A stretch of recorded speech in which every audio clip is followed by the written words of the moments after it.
অশৰীৰী আত্মাৰ উৎপাতত থাকিব নোৱাৰা হৈছে অসমৰ এটা অঞ্চল। নিশা হলেই একাংশই শুনে মহিলাৰ কান্দোন।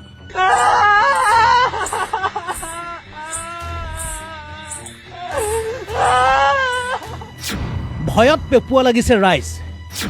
মোবাইলে মোবাইলে ভাইৰেল হৈছে ভূতৰ কান্দোন আৰু ফটো।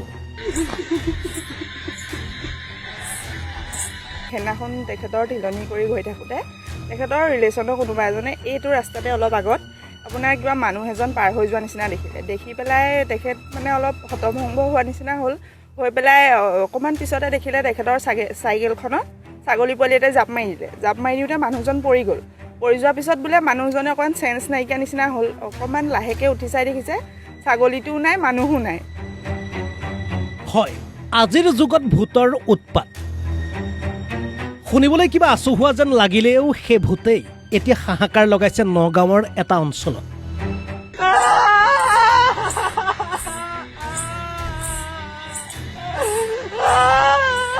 নিশা হলে জনশূন্য হৈ পৰে অঞ্চলটোৰ বাটপথ।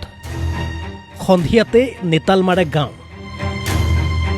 ঘটনা নগাঁৱৰ বহমপুৰ। আৰু বহমপুৰৰ অঞ্চলবাসীৰ মোবাইলে মোবাইলে ভাইৰেল হৈছে এইখন ফটো। সমান্তৰালভাৱে ভাইৰেল হৈছে ভূতৰ কান্দোন হিচাপে ভাইৰেল হোৱা মহিলাৰ এই কান্দোন।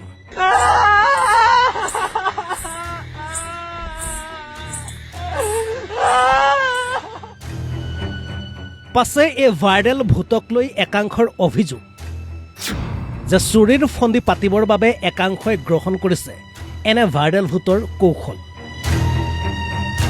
নাই, তেনেকুৱা একো আমিতো দেখিবলৈ পোৱা নাই। আমাৰ ইয়াত গাঁও অঞ্চলততো আমি ৰাতি অকণমান ইফালে ঘূৰি পকি থাকোঁৱেই।